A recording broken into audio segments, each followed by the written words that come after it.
Baik. Bismillahirrahmanirrahim. Assalamualaikum warahmatullahi wabarakatuh. Alhamdulillahirabbil alamin. Wa bihi nasta'in wassalatu wassalamu ala asyrafil mursalin wa ala alihi wa sahbihi ajma'in. Qala rabbi shrah lana sudurana wa yassir lana umurana wahlul 'uqdatam min alsinatina yafqahu qawlana. Allahumma rabbi yassir wa la tu'assir, rabbi tammim bil khair, amma ba'd. Alhamdulillah, kita rafa'kan puji dan syukur kepada Allah Ta'ala di atas segala kurniaan dan rahmatnya. Pada petang ini kita masih lagi diberikan peluang oleh Allah Subhanahu Wa Ta'ala untuk dapat bersama-sama kita menyambung kembali untuk pengajian tafsir juzuk Amma, dan hari ini kita sambung pada ayat yang ke-13, betul kan? Ayat yang ke-13 ya. Baik, jadi saya akan baca ke ayat 13 sehingga kepada ayat yang ke-17. A'udzu billahi minasyaitonir rajim. Bismillahirrahmanirrahim. Innahu laqawlun fasl wa ma huwa bil hazl. Innahum yakiduna kaida wa akidu kaida famahhilil kafirina amhilhum ruwaida. Sadaqallahul azim. Baik, kita lihat terjemahan daripada ayat yang saya bacakan daripada ayat 13 sehingga kepada ayat yang ke-17. Apa kata Allah Subhanahu Wa Ta'ala? Allah Ta'ala menyebutkan, sesungguhnya keterangan Al-Quran itu adalah kata-kata yang menjadi pemutus. Maksudnya kata yang jelas, kata yang benar. Kemudian pada ayat yang ke-14, dan bukanlah Quran itu merupakan kata olok-olokan. Maknanya ia bukanlah kata-kata mainan atau kata-kata gurauan, hazl ya. Kemudian pada ayat 15, sesungguhnya mereka yang menentangmu wahai Muhammad bermati-mati akan merancangkan rancangan yang jahat. Ayat ke-16 kata Allah, dan aku pula tetap bertindak membalas rancangan jahat mereka dan akan menggagalkannya. Ayat yang terakhir, ayat ke-17, oleh itu janganlah engkau hendak segera kebinasaan orang-orang kafir itu.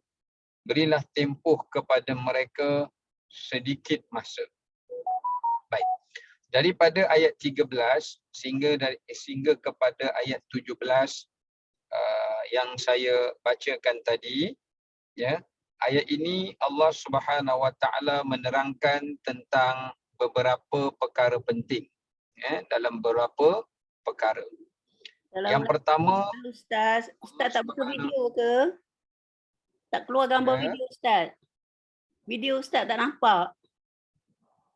Gambar tak ada, gambar-gambar tu je. Tak tahulah saya buka ni gambar foto je, tak ada video. Oh, okey. Video kejap mana video? Macam mana? Video muka ke maksudnya? Hello? Tak buka video. Nampaklah. Gambar je Ustaz. Tak ada video Ustaz. Oh. Betul. Ustaz tutup video. Okey, kejap. Saya cari kejap.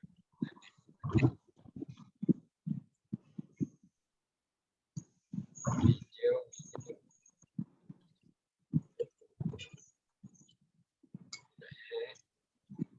Sebab saya pakai yang ni. Dekat setting. setting. Kadang-kadang orang pakai dia ubah setting ni kejap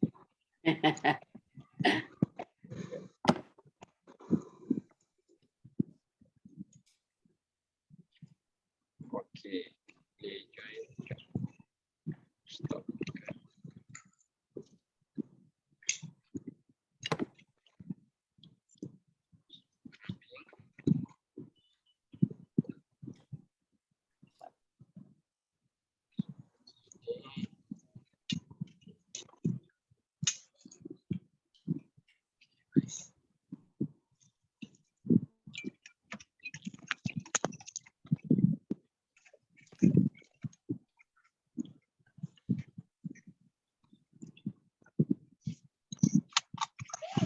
Please fasten driver seat belt.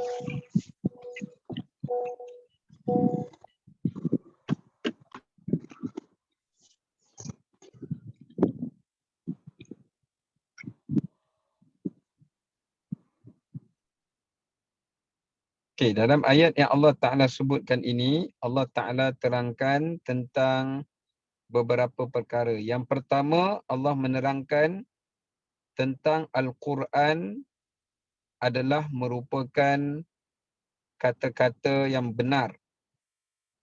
Quran adalah merupakan kalam Allah dan kata-kata yang benar.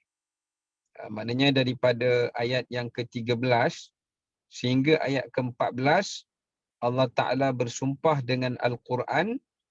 Al-Quran sebagai kitab Allah dan ia merupakan ketetapan hukum daripada Allah Subhanahu Wa Ta'ala. Itu yang pertama. Yang keduanya, Allah Ta'ala sebut pada ayat ke-15 dan ayat ke-16. Kedua ayat itu Allah Ta'ala menerangkan berkenaan dengan perancangan kejahatan orang-orang musyrikin terhadap Nabi SAW. Jadi ayat 15 dan 16 Allah Ta'ala menerangkan berkenaan dengan perancangan kejahatan terhadap Nabi SAW. Adapun ayat terakhir, ayat yang ke-17 adalah ayat berkenaan dengan ancaman Allah dan azabnya terhadap golongan-golongan yang menyakiti Rasulnya dan orang yang beriman. So kita dekat sini ada 3 topik utama. Yang pertama mengenai kebenaran Al-Quran sebagai kitab Allah dan sebagai kitab ketetapan hukum. Yang keduanya adalah berkenaan dengan usaha dan rancangan jahat musuh-musuh Allah terhadap Rasulnya. Dan yang ketiga adalah berkenaan dengan janji dan ancaman Allah kepada orang-orang yang kufur. Baik, jadi kita nak pergi kepada ayat yang ke-13 dan 15.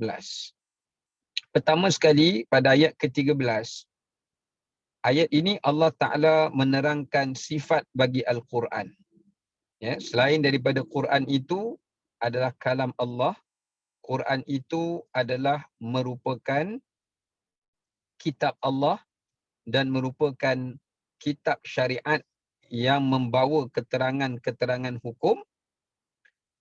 Allah Ta'ala menerangkan pada ayat itu tentang sifat bagi Al-Quran.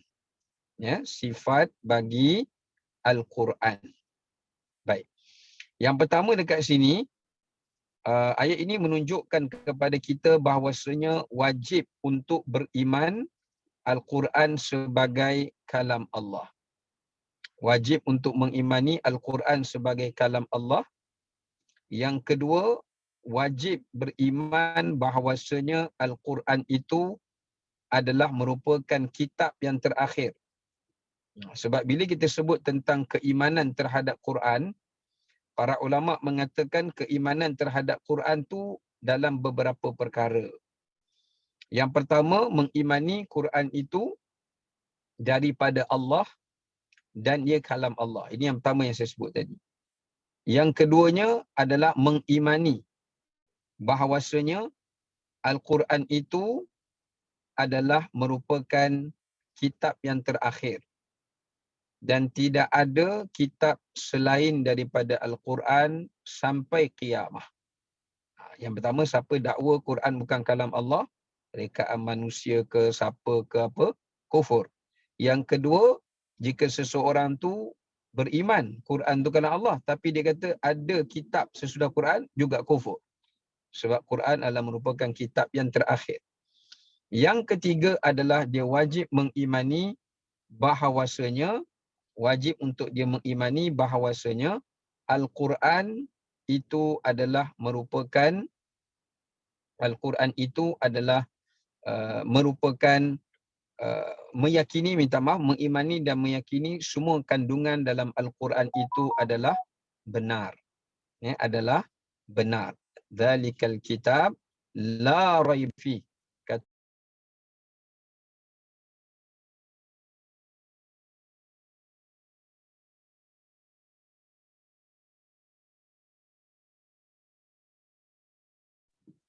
Ustaz, unmute Ustaz. Tak dengar.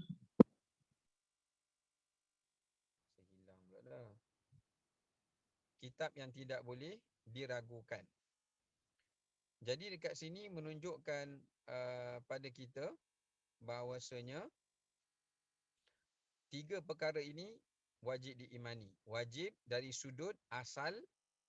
Kedua, wajib mengimani dari sudut zat kitab itu. Yang ketiga, wajib mengimani dari sudut kandungan. Satu, asal Quran. Dua, zat Quran itu sebagai kedudukan Quran itu sebagai kitab yang terakhir dan mulia. Dan yang ketiga adalah kandungan bagi Al-Quran itu. Ya. Semua dengar ke? Minta komen, ada dengar ke? Tak dengar Ustaz, slow sangat. Tak dengar, slow je. Dengar tapi perlahan Ustaz. Kena kuat dia punya volume.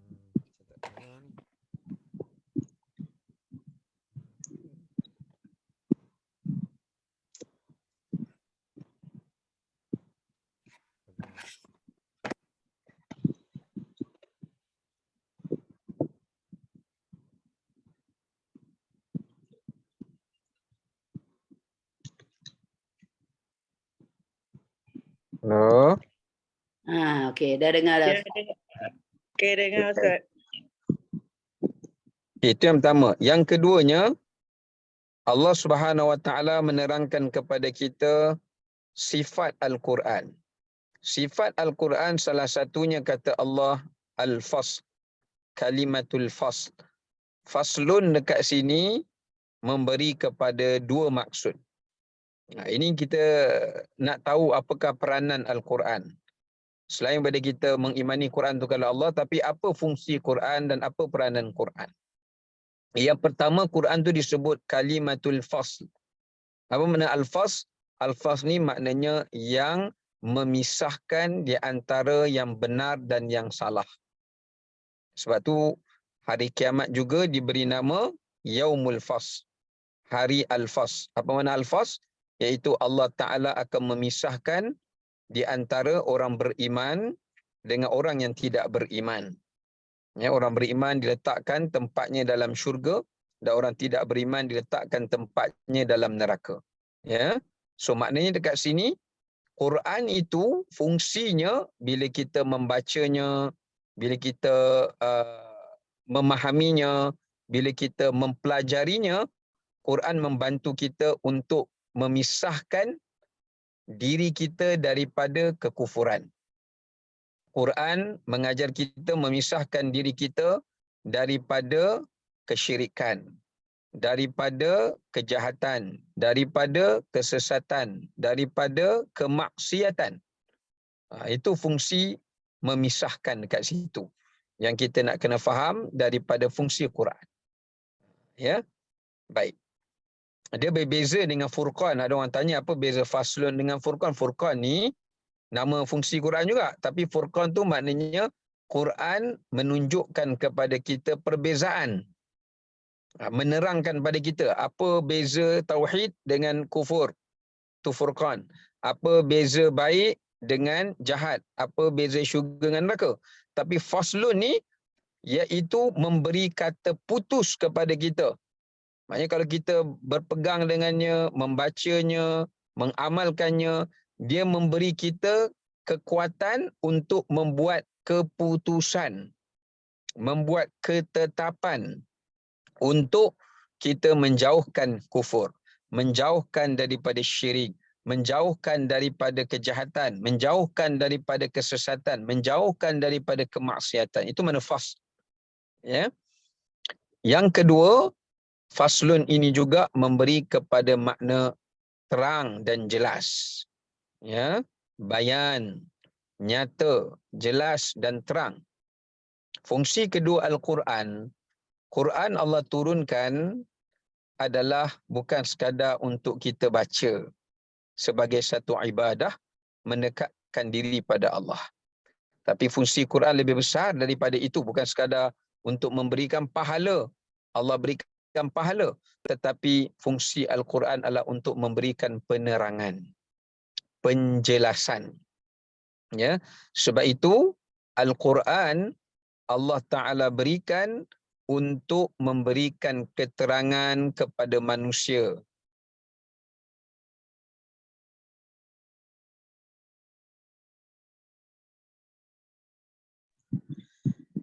Hai Ustaz, balik volume.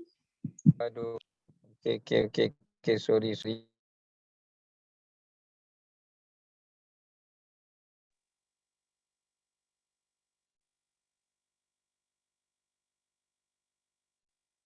Hello. Okey. Jadi disebutkan bahawasanya Quran fungsinya memberikan penjelasan, memberikan penerangan, memberikan penghujahan. Ya. Suatu Quran ni kitab hujah, kitab keterangan, kitab fakta. Ya, Allah terangkan bagaimana iman.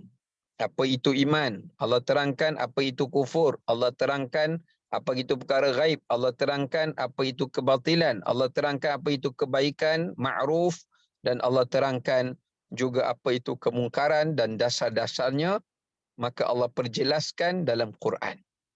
Sebab itu bila kita tahu fungsi Quran ni banyak, tapi dua perkara ni yang Allah gagaskan, yang Allah sebut dalam ayat ni. Kenapa? Kerana dua benda ni sangat penting. Pertama, bila Quran tu kitab fakta, kitab hujah, kitab keterangan, bila kita baca keterangan, kita sampaikan keterangan itu, maka kita dapat memisahkan diri kita daripada perkara-perkara yang salah, atau perkara-perkara yang batil, atau perkara-perkara yang kufur, atau perkara-perkara yang fasik dan zalim. Itu fungsi. Sebab tu Quran mesti sifat dia mesti diberikan penjelasan, mesti diberikan keterangan. Ya, maknanya kita perlu sampaikan, berikan penjelasan, berikan keterangan kepada manusia. Ya, sebab sifat Quran dia merungkaikan kepada kita beberapa perkara. Yang pertama, dia merungkaikan dalam hidup manusia ini, iaitu daripada sifat keraguan. Orang yang hidup dalam keraguan, sama ada ragu-ragu dengan keimanan, kewujudan Tuhan, ragu-ragu dengan perkara ghaib, ragu-ragu pada hari kiamat, Quran datang meyakinkan. Kemudian yang kedua, Quran datang untuk menghilangkan selain daripada keraguan adalah sangkaan. Ya, selain daripada keraguan dan kesangsian adalah sangkaan. Sebab tu dalam Quran Allah banyak menentang sifat adh-dhann. Ya, sebab Allah kata iyattabi'una illa adh-dhann. Merungkaikan kehidupan manusia daripada sifat sangkaan. Orang yang hidup dalam keraguan ni macam percaya tak percaya, itu keraguan. Tapi satu lagi, Quran datang nak menghapuskan sangkaan. Sangkaan ni apa dia? Sangkaan ni apabila manusia berprasangka matahari memberi nyawa pada mereka. Itu sangkaan. Menyangka batu tu boleh memberi manfaat pada dia. Benda ni boleh memberi mudarat atau menolak mudarat daripada dia. Islam datang, Quran datang, hapuskan sangkaan ni, menyatakan yang boleh memberikan manfaat, memberi mudarat atau menolaknya hanya Allah Subhanahu Wa Taala. Yang ketiga, oleh kerana Quran tu kitab bayan, keterangan saya sebut tadi, Quran datang adalah untuk menghapuskan kejahilan. Sebab tu kita tengok wahyu yang pertama daripada Al-Quran yang Allah Ta'ala turunkan adalah Iqra. Ya, bacalah. Itu menjadi satu bukti menunjukkan kepada kita bahawasanya Quran adalah kitab ilmu, kitab keterangan, kitab hujah, kitab penjelasan untuk membuang kejahilan dalam diri manusia. Agar manusia mendapat ilmu yang betul, mendapat fakta yang betul, supaya mereka dapat kembali kepada kebenaran dan membuat keputusan di antara benda yang benar dan benda yang salah. Ya. Yang keempat, bila Quran tu kitab keterangan, dia adalah sebagai panduan dan rujukan ketika berlakunya perselisihan. So Allah kata faslun, benda yang jelas, benda yang nyata. Sebab hidup manusia ni mesti ada kekhilafan. Mesti ada perbalahan. Mesti ada apa tu kita panggil perbezaan. Maka macam mana kita nak buat keputusan dalam hidup? Macam mana kita nak menyelesaikan perselisihan?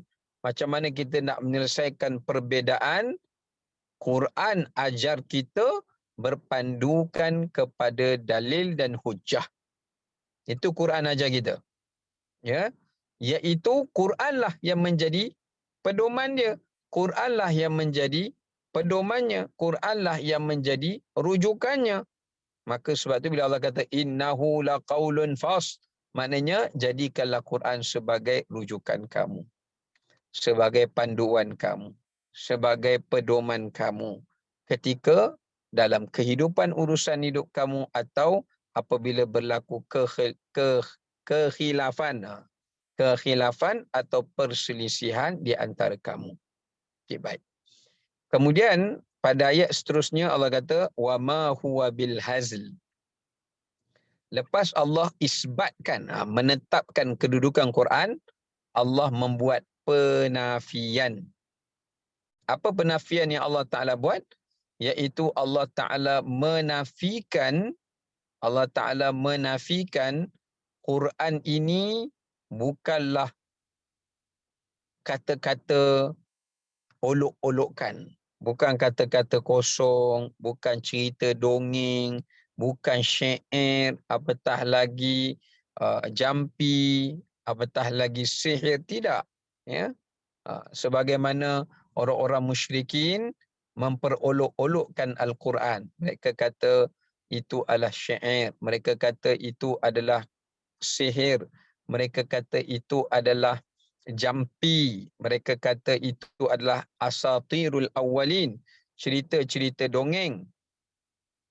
Dan mereka kata itu kata-kata yang direka oleh Nabi SAW atau oleh orang ajam.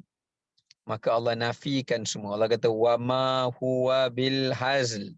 Dia bukanlah kata-kata seperti yang kamu dakwa itu. Ya.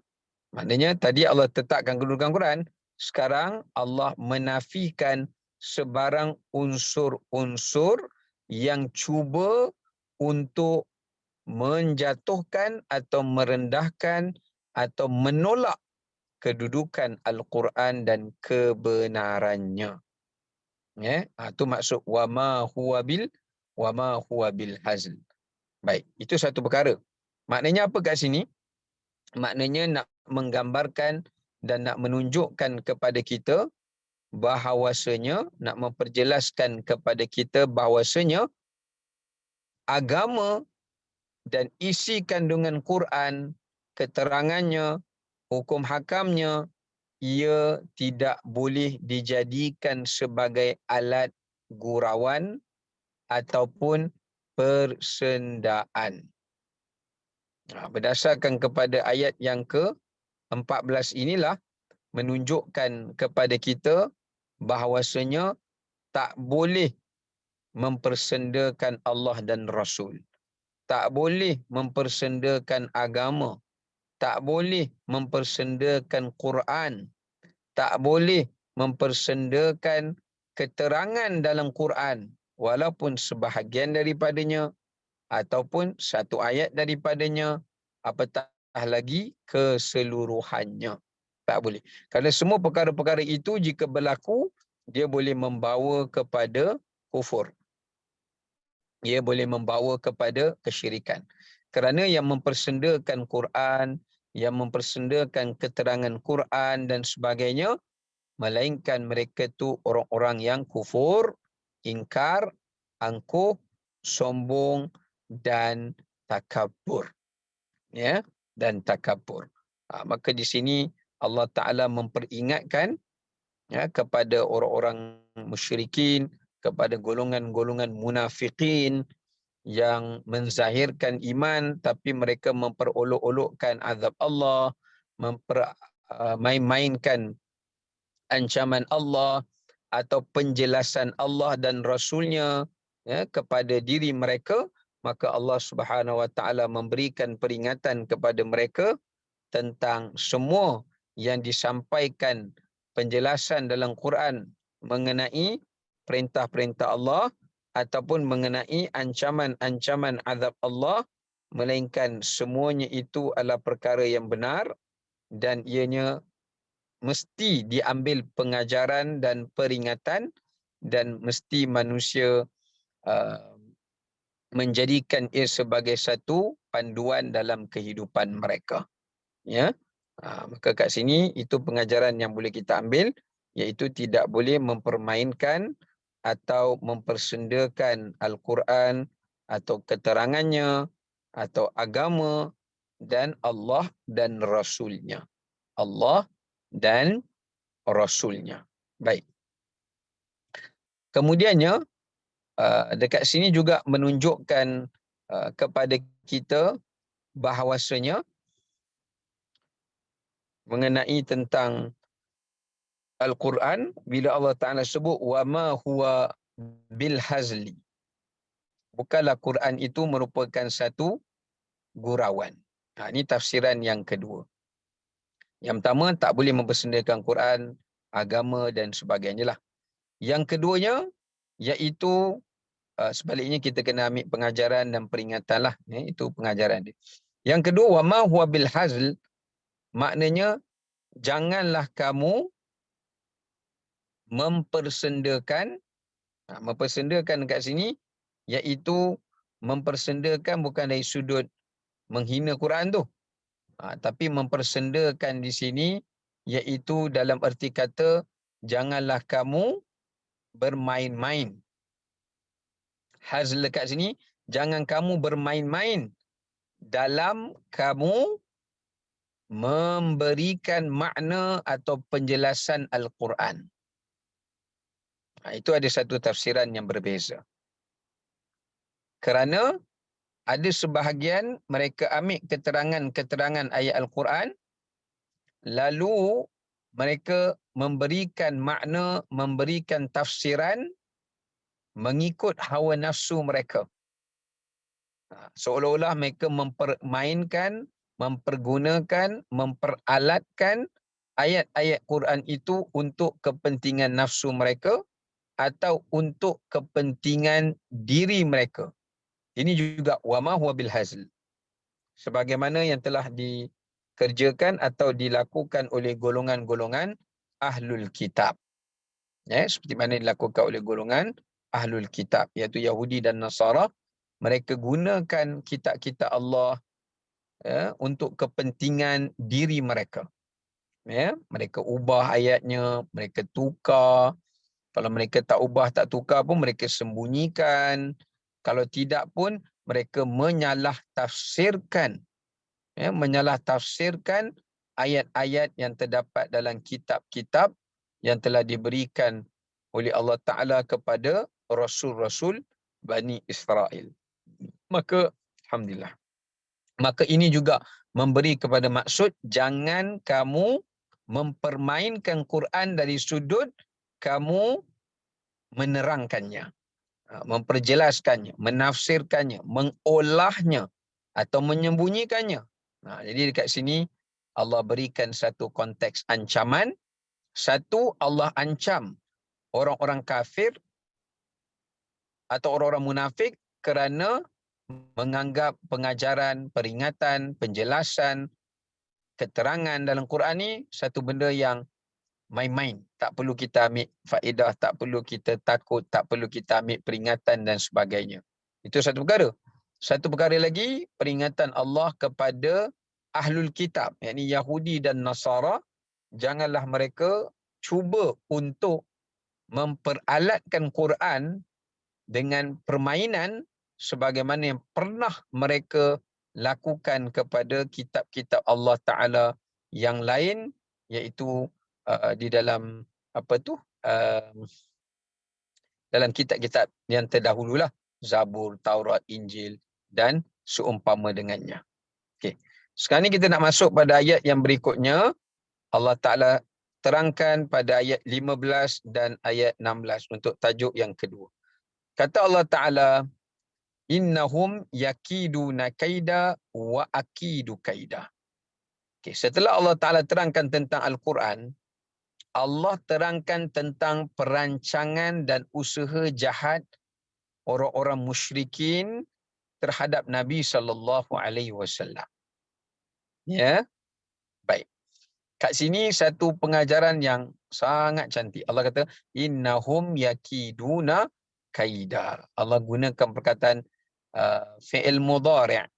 Allah guna perkataan fi'il mudhari' yang memberi maksud secara berterus-terusan. Ya, memberi maksud kepada perbuatan itu berlaku secara tidak terputus, tidak terhenti usaha itu.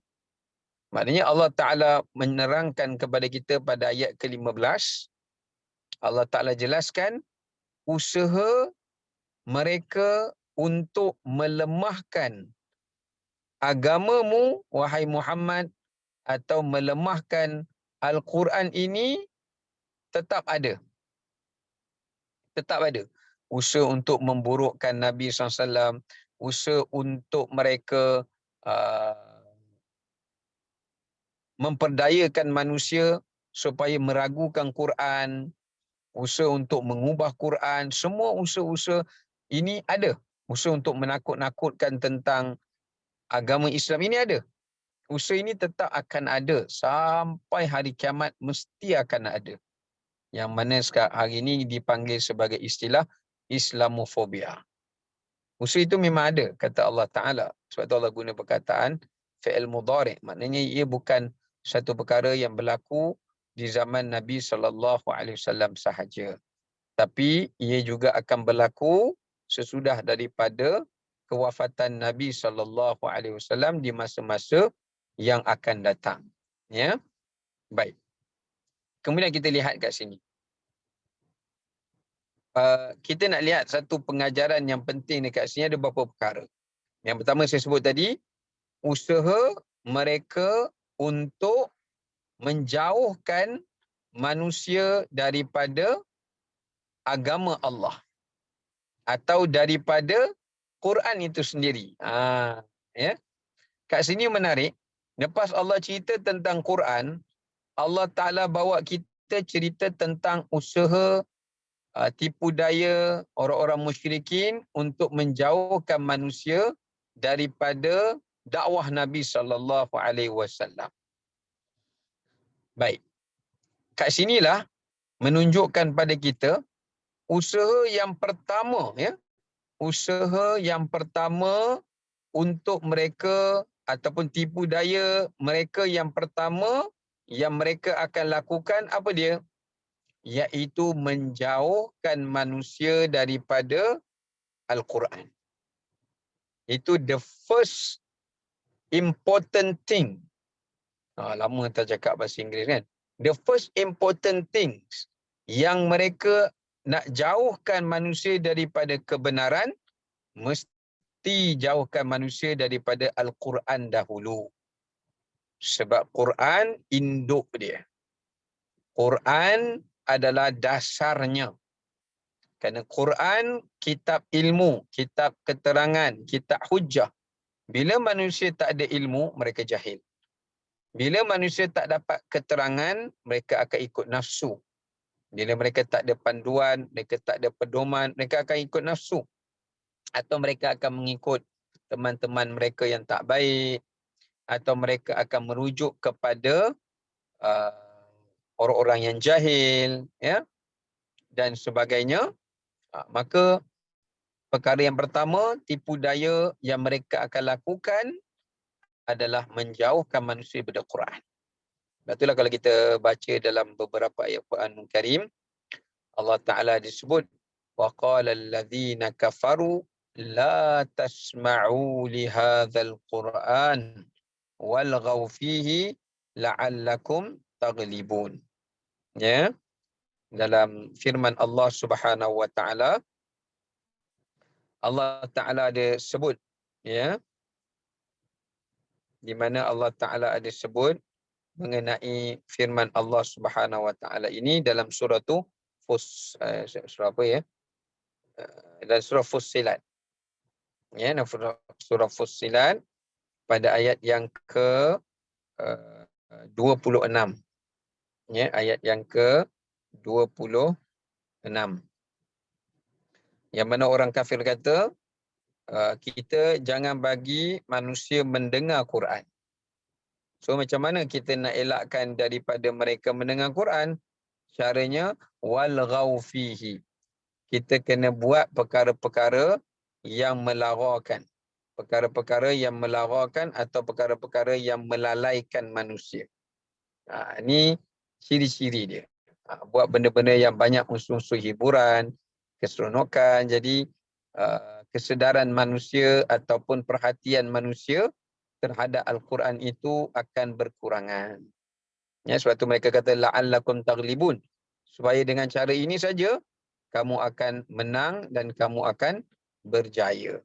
Kamu akan menang dan kamu akan berjaya. Ini merupakan satu peringatan kepada kita lah, ya. Baik.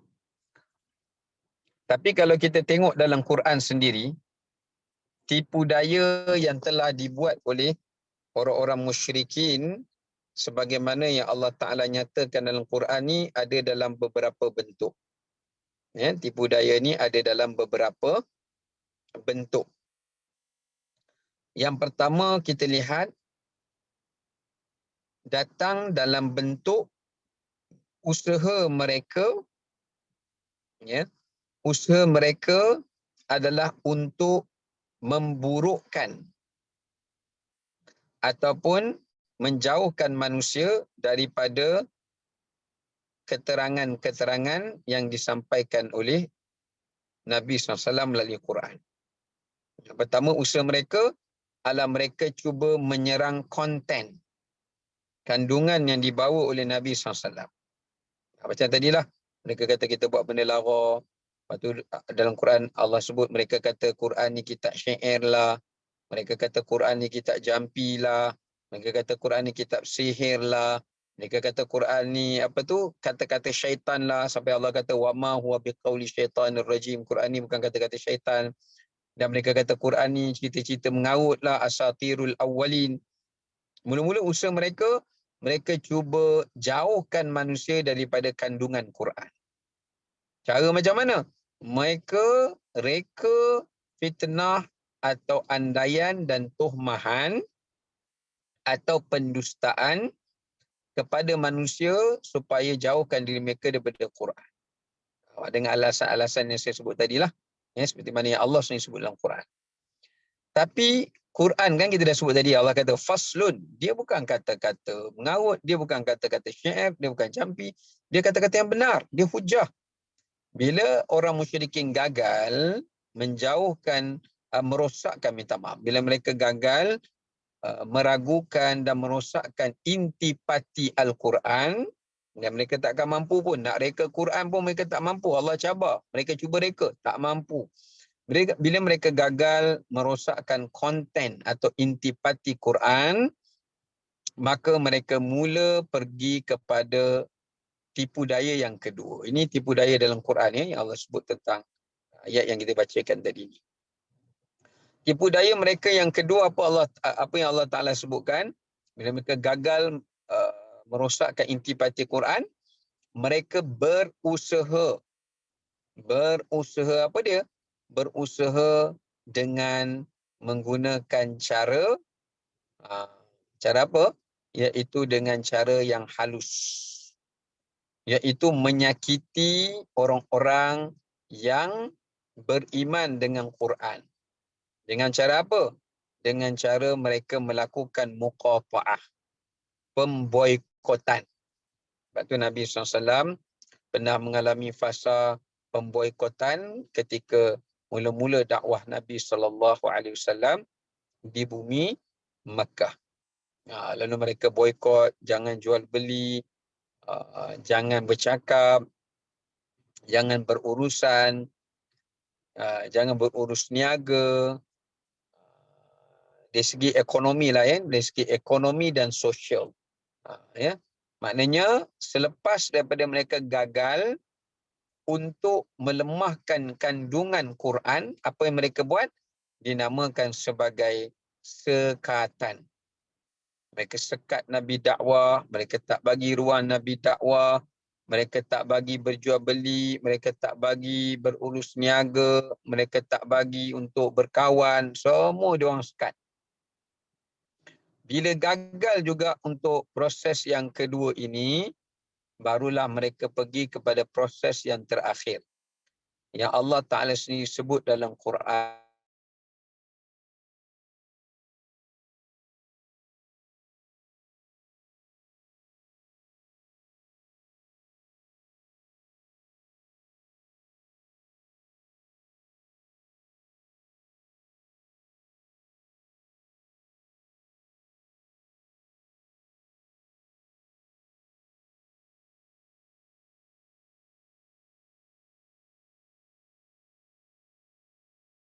Tak ada suara, tak ada suara.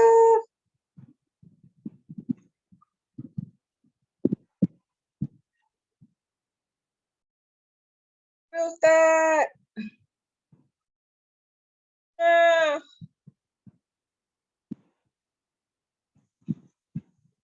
Video pun dah.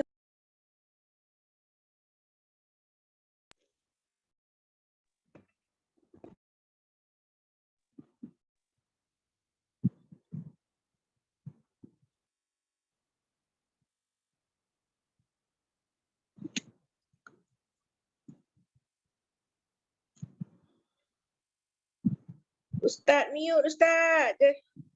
Unmute. Hello? Baru ada balik. Tadi dah. Kenapa dia kena potong? Dah cakap-cakap dah tu, hilang suara pula. Hilang suara, hilang gambar, semua hilang. Okey. Seterusnya, mereka pergi kepada perancangan yang terakhir yang Allah sebut dalam surah Al-Anfal, iaitu 3 perkara. Ya. Pertama ada memenjarakan, yang kedua membuang negeri, dan yang ketiga membunuh. Ya, liyathbituka aw yaqtuluka aw yukhrijuk, kata Allah. Wa yamkuru wa yamkurullah, Allah jawab. Ya. Jadi ini adalah merupakan proses tipu daya yang Allah Ta'ala sebutkan di dalam Al-Quranul Karim tentang kejahatan dan perancangan yang dilakukan oleh kaum musyrikin terhadap Nabi SAW dan orang-orang yang beriman. Dan kita kena tahu tipu daya ni dia akan selalu berlanjutan dan berlaku sampailah akhir zaman, ya, seperti mana yang digambarkan di dalam Al-Quranul Karim. Okey. Baik. Kemudian ayat keseterusnya Allah kata wa aqidu kaida. Allah Taala juga merancang dengan perancangannya. Yang ni tak ada tafsiran lah. Sebab apa? Sebab perancangan Allah Taala tu ulama pun tak tahu. Tapi dekat sini jelas bagaimana Allah Ta'ala merancang memberikan kemenangan kepada dakwah Nabi SAW. Ya, bagaimana Allah merancang penduduk Madinah beriman, bagaimana Allah merancang dengan Allah Ta'ala memberikan kemenangan dalam peperangan kepada Nabi SAW dan seumpama dengannya lah. Ya. Cuma pengajaran yang boleh kita ambil adalah apabila berlaku sesuatu perancangan yang jahat ke atas kita, ya, yang termampu sebagai seorang beriman adalah mereka terus berbuat kebaikan. Terus berbuat kebaikan dan mereka bertawakal kepada Allah kerana dan meyakini Allah Ta'ala lah yang akan menyelamatkan mereka daripada segala kejahatan. Ya, daripada segala kejahatan. Kalau pun kena ditimpa mereka akan ujian itu pun mereka redha.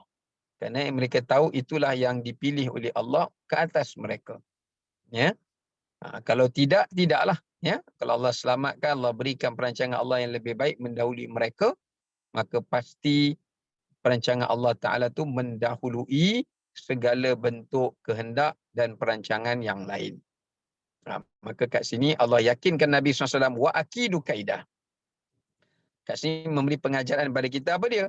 Sifat orang beriman itu mereka tidak boleh putus bertawakal kepada Allah. Bila Allah kata, wahai Rasulullah SAW, mereka merancang benda yang tak baik pada kamu. Nabi tak kata, ya Allah kalau macam tu, habislah saya. Nabi pun serah diri. Nabi pun berhenti berdakwah. Nabi pun berputus asa. Tak ada. Nabi SAW tetap menyampaikan dakwah seperti mana biasa. Walaupun Nabi sendiri disakiti, walaupun ada sahabat yang dibunuh, atau ada sahabat yang disakiti, tapi Nabi SAW tetap yakin dan tidak berputus asa dan keyakinan pergantungan pada Allah, kerana Nabi yakin Allah dah sebut, wa akidu kaida. Allah juga merancang. Sebab itu, dalam kehidupan kita ni, iaitu sifat orang-orang beriman, mereka wajib meletakkan pergantungan, keyakinan, sandaran mereka kepada Allah tanpa mereka mengabaikan usaha. Ya, tanpa mereka mengabaikan usaha dalam melaksanakan perintah Allah dan berterusan dalam melakukan kebaikan. Ya, maknanya mereka tetap berbuat kebaikan, mereka tetap berusaha, mereka tetap menyampaikan kebaikan, walaupun mereka dimusuhi, walaupun mereka dibenci, tapi mereka kena yakin pada Allah. Jangan hilang keyakinan dan pergantungan itu kepada Allah Subhanahu wa Ta'ala. Ya. Dan yang terakhir ayat yang kita ambil pada surah At-Tariq ini, Allah Ta'ala sebut, famahilil kafirina amhilhum ruwaida. Kat sini ayat yang penutupnya Allah berikan satu ancaman. Ya, apakah bentuk ancaman yang Allah Ta'ala berikan? Ya, Allah tegur Nabi SAW. Allah kata, wahai Rasulullah, janganlah kamu cepat ataupun cakap kepada para sahabat, janganlah mereka cepat mengharapkan Allah hancurkan semua orang kafir-kafir ni. Jangan. Ya, hancurkan orang Yahudi, hancurkan kaum musyrikin Mekah. Jangan, kata Allah. Sebab Allah lebih tahu ada di antara orang musyrikin ini yang boleh memberi manfaat kepada Islam bila dia masuk Islam. Dan Allah lebih tahu jika sekiranya mereka ni tak masuk Islam pun. Allah tahu. Sebab ilmu Allah mendahului. Dan Allah lebih tahu bagaimana nak mengakhiri atau mengakhirkan kehidupan mereka atau menghancurkan mereka. Allah lebih tahu. Sebab itu Allah Ta'ala memperingatkan, janganlah kamu minta mereka dibinasakan segera. Itu yang Allah Ta'ala pesankan. Maka dekat sini memberikan kepada kita satu pengajaran yang penting, ya, daripada tafsir ini. Yang pertama, ayat ini Allah nak cerita tentang bentuk azab Allah itu datang dalam 3 bentuk. Yang pertama disebut sebagai istidraj. istidraj. Sebagaimana Allah sebut dalam surah Al-A'raf, sanastadrijuhum min haitsu la ya'lamun. Kami akan bagi istidraj kepada mereka sampai mereka lupa kepada Allah. Istidraj ni maknanya Allah berikan kepada mereka habuan dunia yang banyak sehingga mereka jauh daripada Allah. Tapi yang kedua ni dalam ayat yang kita baca ni Allah sebut imhal, famahilil, imhal. Salah satu daripada azab Allah selain daripada istidraj namanya imhal. Ya. Imhal ni bagaimana? Iaitu Allah Ta'ala menangguhkan hukuman kepada orang yang zalim. Dia buat zalim, dia bunuh orang, dia sembelih orang, dia ambil harta orang, tapi tak ada satu hukuman Allah pun kena kat dia kat dunia. Itu bukan istidraj ya. Itu imhal nama dia. Kalau istidraj ni Allah bagi nikmat kat dia. Dia buat jahat pun, minum arak ke, zina ke, apa ke, tipu orang pun makin kaya. Ya, makin kaya. Itu istidraj. Tapi satu lagi, dia buat jahat tak kena hukum. Itu imhal. Kena bezakan ya. Imhal ni maknanya Allah tak hukum dia. Dia buat macam mana pun, kita boleh tunggu bilalah Tuhan nak azab. Tak ada azab pun. Tak ada azab. Sampai dia mati, tak ada satu hukuman kita nampak menimpa ke atas dia. Sebenarnya masuk imhal, Allah menyimpan hukuman kepada si pelaku itu di akhirat. Sebab Allah tak nak membalasnya dekat dunia, Allah nak balasnya dekat akhirat. Sebab dalam hadis Nabi SAW bersabda, jika Allah tidak menyukai hambanya itu, ya, akharallah, Allah akan tangguh azabnya di dunia kerana Allah ingin mengazabnya di akhirat. Ya. Yang ketiga yang dinamakan sebagai uqubah. Allah nak azab tu yang ketiga dalam bentuk uqubah. Uqubah ni maknanya memang Allah timpakan azab kat dia lah. Macam mana kaum Samud kena kaum Ad, Fir'aun. Memang Allah turunkan azab dekat dia lah. Itu jenis hukuman yang ketiga. So, pengajaran kepada kita, takutlah kepada hukuman Allah ini. Sama ada dalam bentuk istidraj, sama ada dalam bentuk imhal, sama ada dalam bentuk azab dan pembalasan. Ya. Okay, baik. Saya rasa sekadar itulah yang dapat kita kongsikan untuk petang ini. Dan kita dah selesaikan untuk suratul Tariq. Nanti insya-Allah kita masuk surah yang berikutnya, suratul Al-A'la. Ya. Baik, wallahu ta'ala alam. Assalamualaikum